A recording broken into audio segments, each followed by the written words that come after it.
Episode की starting में हम देखते हैं कि गाबी मारू नाम के बंदे का सर कलम करने की प्रक्रिया चल रही होती है। एक्चुअली सर कलम करने में भारी स्किल्स की आवश्यकता होती है और तो और गले की हड्डी काफी मजबूत होती है जिसे काटना कोई आसान काम नहीं और किसी की गर्दन को एक झटके में काट देना ये तो असंभव ही हो जाता है। अब हम देखते हैं वो बंदा गाबी मारू पर लगातार तलवार से अटैक करता रहता है पर गाबी मारू को कोई खरोंच तक नहीं आती और यहाँ तक कि उसके गले पर लगातार वार करने से तलवार ही टूट जाती है। वो सभी चौंक जाते हैं। वहीं गाबी मारू सोचता है कि मैं मरता क्यों नहीं, मेरा अब अपने जीवन से कोई वास्ता नहीं क्योंकि मैंने अनगिनत लोगों को मारा है, मुझे लंबी लाइफ जीने का कोई हक नहीं। अब हम देखते हैं सागिरी नाम की लड़की कहती है तुम्हारा नाम गाबी मारू है जिसका जन्म एक सिनोबी के रूप में लवागा कूरे गांव में हुआ। तुम बचपन से सिनोबीज की टेक्निक को सीखते आए हो। ऐसी टेक्निक्स में लोग बीच में ही मर जाते हैं लेकिन जो उसे पार कर लेते हैं वो अपनी बॉडी सुपरनेचुरल बना लेते हैं। अब वो कहती है चलो मान लिया लवागा कूरे गांव वाले पर उस तलवार का कोई भी प्रभाव नहीं पड़ता। अब गाबी मारू कहता है ऐसी घटिया तलवार मेरा कुछ भी बिगाड़ नहीं सकती और यहाँ तक कि उसने अपना निंजुत्सु भी यूज नहीं किया था। इस पर सागिरी उसे अपना निंजुत्सु दिखाने को कहती है फॉर हर पर्सनल इंटरेस्ट, जिस पर गाबी मारू उसे मना कर देता है। अब अगले दिन उसे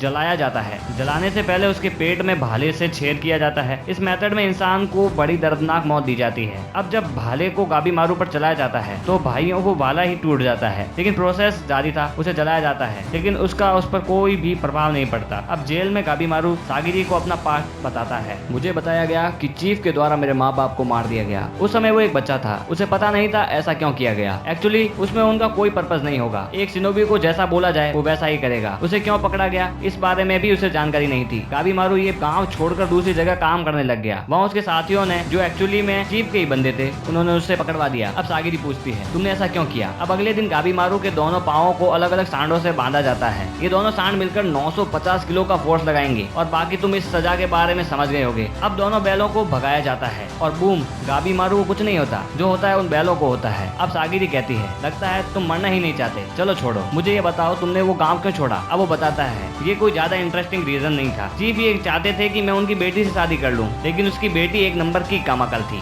एक चीफ की बेटी भला से कैसे हो सकती है, उसने मेरी लाइफ को खराब कर दिया। एक्चुअली वो हर बात पर उसे शिष्टाचार की बात बताती थी तो ये बात मैंने चीफ से जाकर कह दी कि मुझे उसके साथ नहीं रहना और शायद यही रीजन है। अब हम देखते हैं सागिरी को एक बंदा बताता है कि उसे गाबी मारू द हॉलो भी बुलाया जाता है। माना जाता है कि वो कुछ ऐसी मेडिसिन लेते हैं जिससे वो अमर रहते हैं। ये मेडिसिन सिनसेंक्यो से आती है। अब वहीं उसे ये बात भी याद आती है कि शायद मैं मरना ही नहीं चाहता लेकिन कल वो जरूर मरना चाहेगा। अगले दिन उसे खोलते हुए तेल में 370 डिग्री पर जलाया जाता है लेकिन फिर भी गाबी मारू नहीं मरता। वहाँ सागिरी उस बंदे से कह देती है मैं तैयार हूँ, मैंने उसका सारा बंदोबस्त कर लिया है। अब गाबी मारू को एक कमरे में ले जाया जाता है जहाँ में पता पड़ता है सागिरी एक स्वॉर्ड टेस्टर होती है जो यामाडा क्लेन से बिलोंग करती है। एक्चुअली इस क्लेन के बंदों को काफी सालों का एक्सपीरियंस होता है जो किसी भी बंदे को अपने स्वॉर्ड के एक स्ट्रोक से ही काट सकती है। एक्चुअली उसकी बातों से गाबी मारू ये सोच लेता है कि वो मर गया। इस पर वो पैनिक होता है और अपनी हथकड़ी तोड़ देता है। सागिरी काफी फास्ट स्पीड में उसके गले पर अटैक करती है लेकिन गाबी मारू उसे डॉज कर देता है। लेकिन अब की बार उसके गले पर घाव हो जाता है। वो उस पर फिर अटैक करती है लेकिन वो डॉज कर देता है। अब सागिरी कहती है मैंने अपनी तलवार से काफी जान ली है, मैं जानती हूँ कि लोगों में मौत का क्या डर है। इस तलवार से कुछ नहीं छुपता और कुछ लोग ये कहते हैं कि हमें मरना है लेकिन वो एक साफ झूठ होता है। तुमने मुझे जो कल स्टोरी बताई उसमें एक झूठ था, तुम अपनी पत्नी से बहुत प्यार करते हो। इस बात पर उसे अपनी पुरानी यादें वापस आती है जिस पर गुस्सा होकर वो एक बंदे से तलवार लेकर उस पर वार करता है। वो उसे ब्लॉक करके कहती है तुम अपने आप से ही झूठ बोल रहे हो, तुम उससे प्यार करते हो और ये सच है। अब गाबी मारू कहता है तुम इस संसार के बारे में कुछ भी नहीं जानती, मैं एक हॉलो हूँ, समझी। अब हमें गाबी मारू का पास्ट दिखाया जाता है जहाँ उसकी वाइफ कहती है तुम हॉलो नहीं हो। लेकिन गाबी मारू अपने आप को गलत मानता था लेकिन उसकी पत्नी उस पर सबसे ज्यादा विश्वास करती थी। एक्चुअली उसके बाप ने उसका मुंह जला दिया था लेकिन उससे उसको कोई फर्क नहीं पड़ता। अब वो गाबी मारू को किस करती है जिससे गाबी मारू शर्मा जाता है। वो कहती है देखो तुम कितना ब्लश कर रहे हो, तुम कोई हॉलो नहीं हो। अब प्रेजेंट में वो अपने आप को हॉलो कहकर फिर लड़ने लगता है। वो गुस्से में बस तलवार चलाता जाता है। एक्चुअली गाबी मारू लोगों को मारकर पैसे कमाता था जिस पर उसकी पत्नी जानबूझकर खुश होने का नाटक करती थी। इस बात का उसको रियलाइजेशन होने लगता है। वो इसीलिए अब लोगों को मारने का काम छोड़ना चाहता था और एक अच्छी नॉर्मल लाइफ जीना चाहता था। अब सागिरी कहती है तुम्हें नॉर्मल लाइफ मिल सकती है। वो उसे एक एग्रीमेंट दिखाती है लेकिन वो भी एक कंडीशन पर। उसे सिनसेंक्यो जिसे दूसरा स्वर्ग भी कहते हैं वहाँ जाने को कहती है। उस जगह को ढूंढ लिया गया है, वहाँ एलिक्सर ऑफ लाइफ यानी अमर होने का फल भी है जिसे उसे ढूंढना है। अब तक काफी लोग वहाँ गए हैं लेकिन वापस कभी भी लौट कर नहीं आए, वो सब एक फूल बन चुके हैं। अब वो बताती है कि तुम्हारी पत्नी भी अभी जिंदा है, वो अपने आप को एक कमरे में बंद रखती है, वो सिर्फ तुम्हारा इंतजार कर रही है कि तुम कब लौटोगे। इस पर गाबी मारू सागिरी से कहता है तुम मेरा निंजुत्सु देखना चाहती थी क्यों, है ना। ऐसा कहकर वो अपना निंजुत्सु कर देता है और सभी लोगों को वहीं ढेर कर देता है और अपनी पत्नी के लिए उसकी शर्त को मान लेता है और ये एपिसोड यही एंड हो जाता है। सो गाइस अगर वीडियो वीडियो पसंद आई हो तो वीडियो को लाइक कर देना, चैनल को सब्सक्राइब कर देना। मिलते हैं अगली वीडियो में, टिल देन बाय।